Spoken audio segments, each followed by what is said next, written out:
Thanks for joining us on Chicago Tonight. I'm Brandis Friedman. And I'm Paris Schutz. Here's what we're looking at. Chicago firefighters gather to honor one of their own who was killed in the line of duty. Mayor Johnson's plan to address a $500 million budget shortfall, that and more from our Spotlight Politics team. Why some CHA residents say they're facing retaliation from the agency. A new training program out of UChicago claims to cut the number of times police officers use force. How it works. They don't know about it. How do they know that they'd love it? I didn't know. And a local biochemistry professor wants to get more Latinos into laboratories. And now to some of today's top stories. Hundreds gathered today at Fourth Presbyterian Church in the Gold Coast to honor the life of fallen Chicago Fire Lieutenant Kevin Ward. Among those who spoke, his former wife, Corinne Walenda, who says she never liked calling Lieutenant Ward her ex, but instead her husband.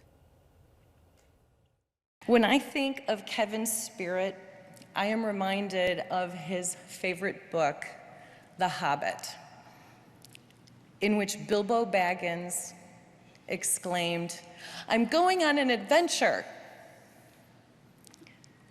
He was always immensely curious and loved a challenge. Mayor Brandon Johnson also offered condolences at today's service, remembering Ward as a, quote, Renaissance man who tried everything before becoming a firefighter, including working at the Chicago Mercantile Exchange, a ski resort employee, and commercial fishing. The 58-year-old firefighter was also a glass-blowing artist who played underwater hockey. Ward died late last month after injuries while fighting a blaze a couple of weeks before. $538 million, that is the number Mayor Brandon Johnson has pegged as the city's budget shortfall for the 2024 fiscal year. That's nearly 3 times the gap Mayor Lori Lightfoot forecast when she left office. Johnson says he's inherited a complex fiscal situation that is complicated by the cost of sheltering, feeding, and caring for more than 13,000 migrants who have been sent to Chicago from the southern border. Johnson says he vows not to close that budget gap, quote, on the backs of workers and working families. We'll have much more on this budget shortfall coming up in Spotlight Politics. And Mayor Johnson announces he's exploring the feasibility of a city-owned grocery store. Johnson announced a partnership with a nonprofit called the Economic Security Project for a possible municipal-owned grocery store to serve city communities that have historically had a lack of access to fresh food. The city says it'll conduct a feasibility study before deciding on the next steps.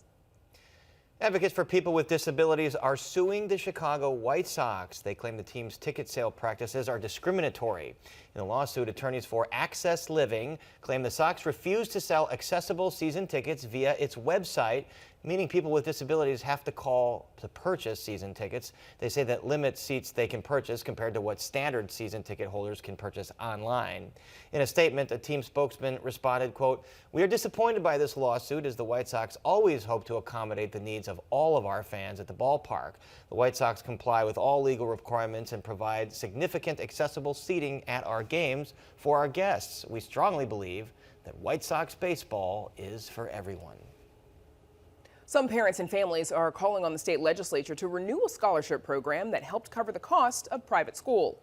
Activists say if lawmakers fail to renew the Invest in Kids Act tax credit program this year, then 9,500 low-income families will lose their scholarships, disproportionately harming Black and brown students.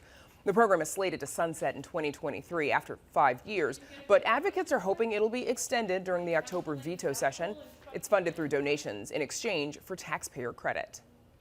Coming up in the program, why some public housing residents say they're facing retaliation. But first, a preview of tomorrow's Chicago City Council meeting. That and more in Spotlight Politics right after this. Chicago Tonight is made possible in part by Alexandra and John Nichols, the Jim and Kay Mabey family, the Polk Brothers Foundation, and the support of these donors.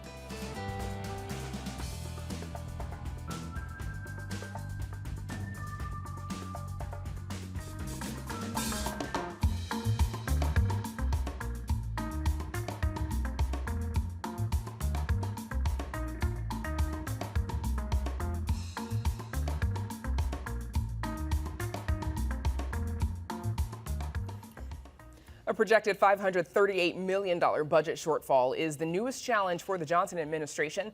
City Council meets tomorrow over wrongful conviction settlements, and Chicago doubles down on its first casino. Here with all that and more is our Spotlight Politics team, Heather Sharon and Paris Schutz. The budget gap is 3 times the size, Heather, of the gap that was forecasted by Mayor Lightfoot on her way out of office. What happened? Well, it is a fine political tradition in Chicago for new mayors to take office, look around and say, wow, things are so much worse than I thought they were, and it is the other guy's fault. And that's exactly what happened today. However, Johnson did say that the city's economy is slowing and that the recovery from the COVID-19 pandemic has been uneven, and that has also ballooned the deficit, along with sort of other needs that he sees that Mayor Lightfoot did not.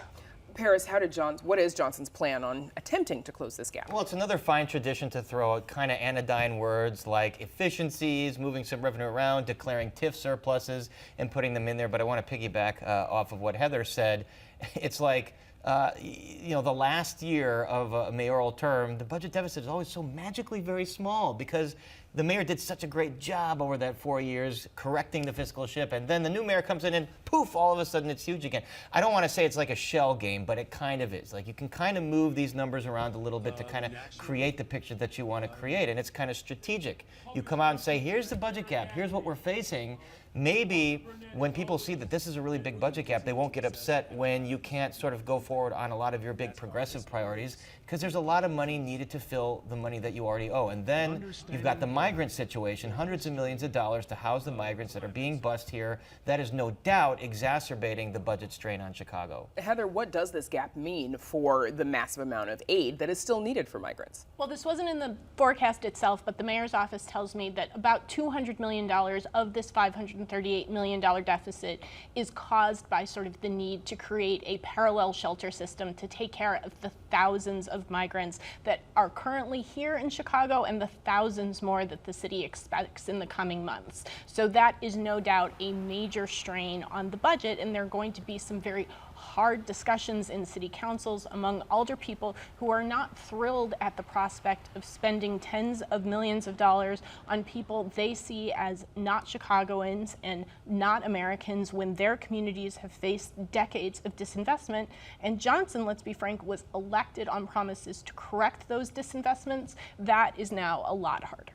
So tomorrow, City Council's meeting, Bring Chicago Home, the initiative we've been talking about a lot here, that is finally going to be introduced. Heather, what's it looking like? What's the outcome going to be like, or the outlook for this initiative like now that Johnson is in office? So now the City Council will decide whether to put it to voters in the March primary. And that will then come back to the City Council. If it passes, that will allow them to change the way real estate sales are taxed in Chicago. So this is the first step in a multi-step process. It will not impact the 2024 budget. So this is money that is sort of in the out years that will address some of those larger progressive priorities that Paris mentioned, but this is sort of the first step in what promises to really be a hard-fought fight if it does make the ballot, as I think most people expect it to. So we'll be talking about it for a long time. Indeed. Of course, Paris, how do pensions factor into this budget?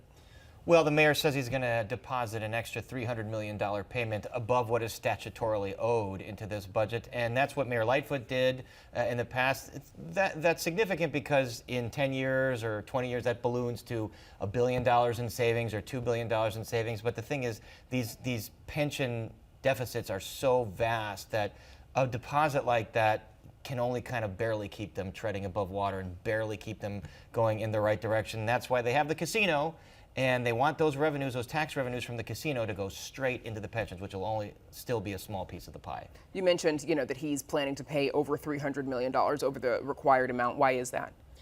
Again, because it's a way to sort of maybe have more pain now for more gain later. So you put $300 million in now, you may save $2 billion over the course of the next 10, 20 years. It's just kind of trying to get ahead of the curve. Yeah, I think of Chicago's pension debt as a high-interest credit card. So you can continue to make the minimum payment, which is essentially what the city has been doing for decades, and the credit cards aren't going to come after you. They are happy to charge you massive amounts of interest rates. So essentially, this is the city trying to just get a little bit ahead, paying down a little bit of that principal so they don't pay as much interest in the future. Does it solve the fundamental problem? It does not. I'm curious to how progressives on city council or Democratic Socialists feel about that, because in the past they've talked about, with Lightfoot, that they think that those extra pension payments should go more toward progressive initiatives. I expect the mayor's going to say we have to do this so we do not see a credit rating downgrade or warnings, which would cost the city tens of millions of more dollars to borrow the money that it needs to keep the city running. So Heather, City Council is also going to consider paying $25 million to resolve wrongful conviction lawsuits. Bring us up to speed on those two cases. So this is two men who spent a combined 34 years in prison, convicted of a 1993 murder they did not commit. They blame two Chicago police detectives who have been at the root of several multi-million-dollar misconduct settlements for putting them in jail. And this settlement will resolve these lawsuits that were brought back in 2016 and have already cost the city millions of dollars in outside lawyer fees. And a bit of whiplash with this case, right? Because initially the Finance Committee decided against that is a different multi-million dollar settlement. That one is a $2 million settlement for a man who was killed by police in 2014. The city council rejected that settlement, but it is back in the hopper, perhaps because the city's lawyers have warned the city council that if it goes to trial, they are likely to lose. It's going to cost you more. Bally's temporary casino opened this past weekend. Paris, what sort of tone do you think the officials are hoping that this temporary casino will set for the permanent one that's supposed to come in a few years? First of all, I'm going to avoid using any gambling puns here. I'm going to try.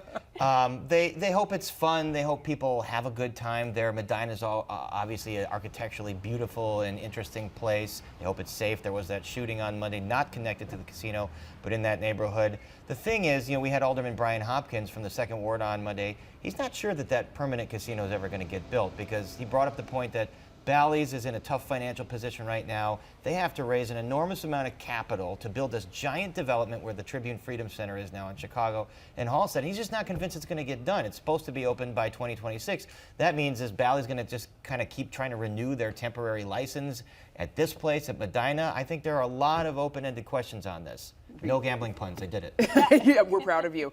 Former Mayor Lightfoot, former head of CDPH Allison Arwady, spotted together, not at City Hall. Heather, what are they doing? Well, Dr. Allison Arwady, who was fired by Mayor Brandon Johnson less than a month ago, took a trip to Harvard, where Mayor Lightfoot is teaching a fellowship on her response to COVID-19 and sort of how she coped with the stressors. And she tweeted a picture today of Allison Arwady addressing her students, which, was a not very subtle, pointed sort of little bit of a stick to the current mayor who, fired her without giving her a chance to really sort of plead for her job.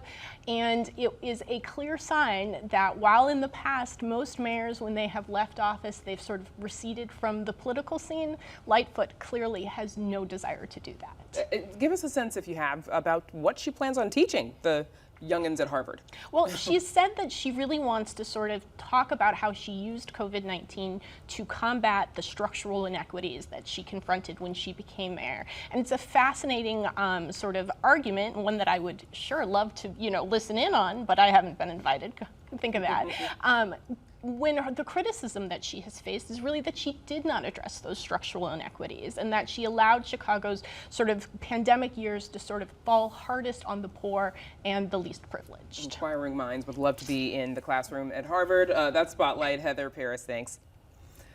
Up next, why some CHA residents say they're worried about being pushed out of their homes. Nick Blumberg with that story right after this.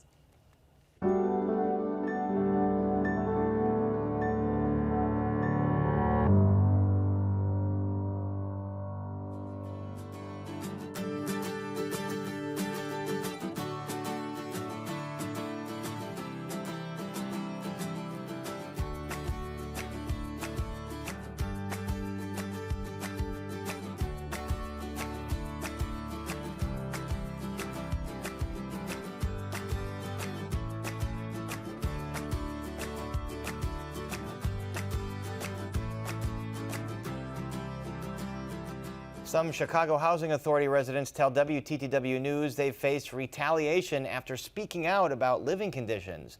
One leaseholder who may be forced to move from her longtime home says it's an ongoing pattern of behavior, and it's a pattern the CHA flatly denies.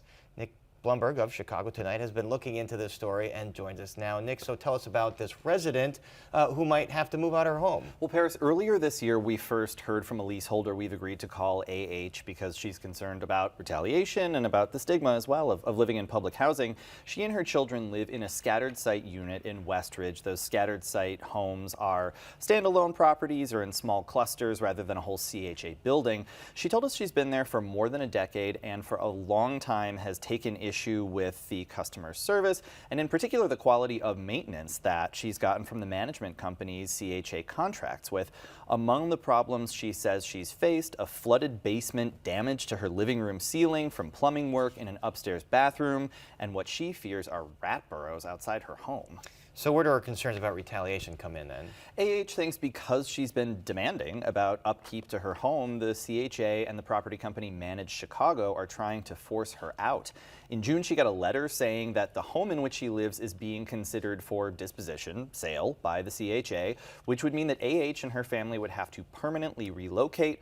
Her unit is the only one of the CHA's more than 2,800 scattered site units currently up for potential sale. So what kind of maintenance requests are we talking about? Sure, some of it's pretty run-of-the-mill stuff like a busted closet door. Some of it's more major like roof leaks or the flooding that we just mentioned. Now, told us she won't let just anybody in to do the work. She always asks to see their professional licenses first. Now, she and a leaseholder advocate she's worked with say if the maintenance work was done properly, there wouldn't need to be quite so many requests. They also say potentially selling AH's home is part of a pattern of poor oversight from CHA and retaliation from management companies. Well, because 3 other leaseholders, I should mention, that I spoke with, they also described this feeling of sort of walking on eggshells and residents worrying about backlash if they speak out about problems with their units or their buildings. Not a good place to be when you're living in a place like that. So what's the Chicago Housing Authority's response? The agency told us the reason that AH's unit may be up for sale is that there have been hundreds of work orders at the unit, significant cost, far more than at similar units.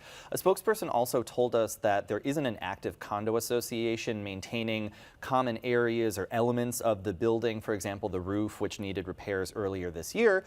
But we also asked the CHA how often roofs should be inspected under agency policy. They told us yearly. And Freedom of Information Act requests that we filed only produced records from those repairs this year, no maintenance or inspections in years prior. CHA also told us that all workers are appropriately licensed or certified and that it takes allegations of unprofessional behavior from management companies seriously and it will investigate accordingly. We should note Manage Chicago did not respond to our requests for comment. There is much more to all of this, including what those other CHA leaseholders that I mentioned told us, and that is on our website. Nick, we will point our viewers to the website then to read all of that. Thank you very much, as always. Thank you. And as Nick mentioned, you can read his full story on our website. It's all WTTW.com/news. And now, Brandis, we toss it back to you. Paris, thank you. Researchers at the University of Chicago Crime Lab say they found a training program that can dramatically cut the number of times police officers use force while also increasing their safety. The findings are outlined in a new study, and WTTW News reporter Matt Masterson joins us now with more on that study. Matt, the program is called Situational Decision Making, or SIT-D, piloted with more than 2,000 Chicago police officers between 2020 and 2021. What can you tell us about how the training worked? So the goal was to train these officers on how to handle various high-stakes situations that are inherent to the policing job and to rethink how they actually do handle these. So officers learn about cognitive biases and sort of how the reason why they make the decisions they make, why they think the way they do from behavioral scientists. They're then placed into simulations with some of these high-stakes situations, for instance, going into a dark alley and seeing somebody who may or may not be armed, and then they debrief with other officers afterwards about the decisions they made and why they made those decisions. So it's a mix of classroom learning, hands-on simulation training that gets officers to go beyond their initial read of a situation and consider different things about these that they might not have otherwise thought about. Interesting. What impact did the training have on the police officers who participated? Yeah, so according to the study, there was some pretty significant results. According to the researchers, the program cut use of force incidents among these officers by 23%. There was also a 23% drop in so-called discretionary arrests, which the study terms as arrests for more minor charges, unnecessary things that might not affect public safety, as well as fewer racial disparities in these arrests. The study also found that, as you said, it increased officer safety by reducing injuries and also making officers act more decisive when they're in these dangerous situations. What's been the response from the police participants? I spoke with Rosanna Ander, who she heads the University of Chicago Crime Lab, and she said that police officers who participated in this were overwhelmingly enthusiastic about it. She felt that officers responded well to the hands-on nature of this programming, and also they appreciated that it dealt with something that was relevant for them. These are situations that they can find themselves in at any time when they're out on the street. So this is something that isn't always trained for with officers, so this was a new experience for them to get their hands on. No, this is a piloted training program. Right. What's next? There's no definitive plans yet for this to be adopted full-time by the Chicago Police Department, but Ander believes that it will be adopted at some point by the Chicago Police Department going forward. But she hopes that this sort of training does become the norm for law enforcement agencies all over. Not necessarily just this particular program, but training that focuses on behavioral science and the thinking that officers do while they're in these situations. Okay, interesting research. Matt Masterson, thanks so much. Thanks, Brandis. And you can read Matt's full story on our website. That's WTTW.com/news.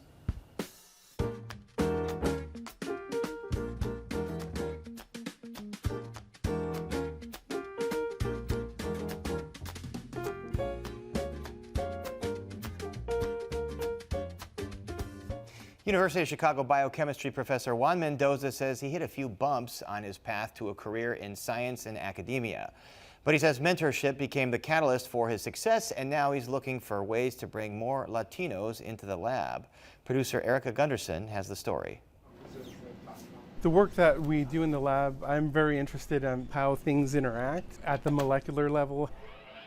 In his lab at the Pritzker School of Molecular Engineering, professor, protein engineer, and computational biologist Juan Mendoza researches the immune system to engineer cancer treatments. It's work he came to a little later in life, and it's in a field he says his immigrant parents couldn't have imagined for their son as they raised him in California. I never knew science could be a career because my parents were from a small farming town, don't speak English. It was just not a pathway that we even thought was possible. Mendoza started out studying biochemistry at San Francisco State University, but pivoted to a career in IT before finishing his degree.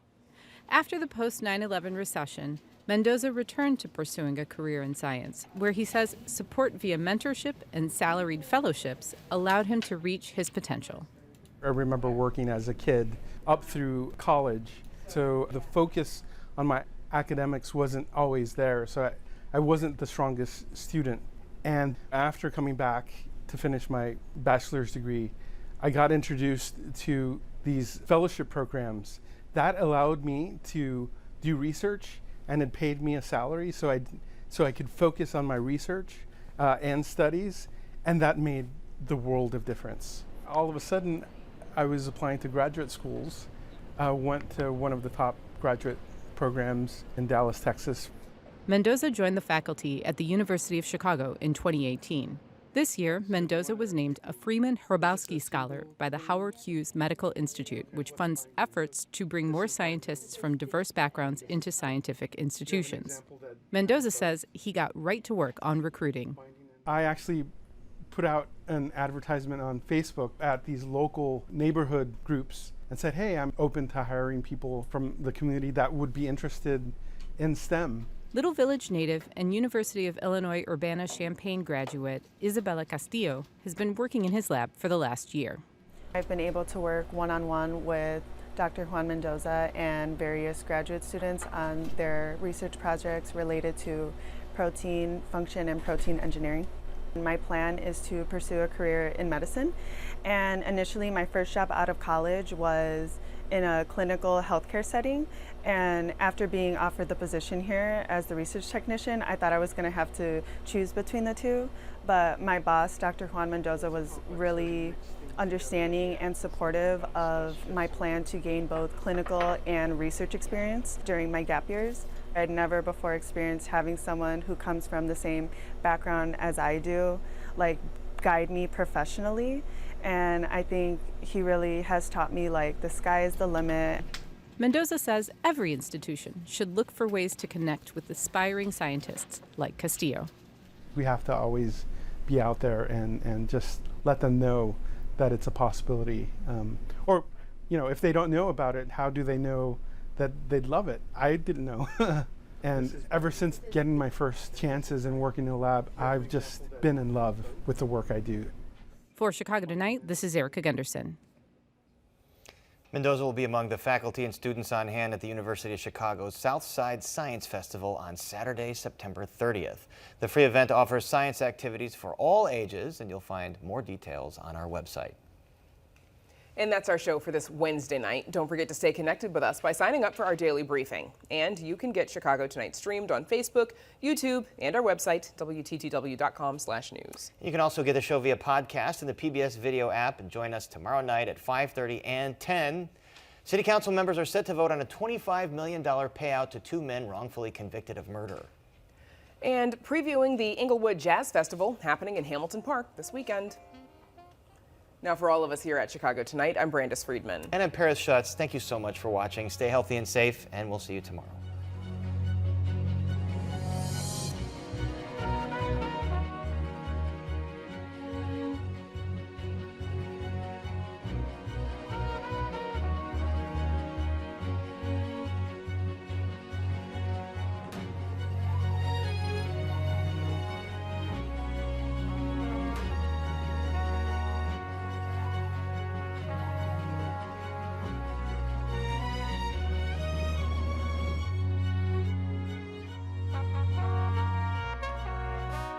Closed captioning is made possible by Robert A. Clifford and Clifford Law Offices, a Chicago personal injury and wrongful death firm that is proud to be a multilingual law firm that provides translators for a variety of languages.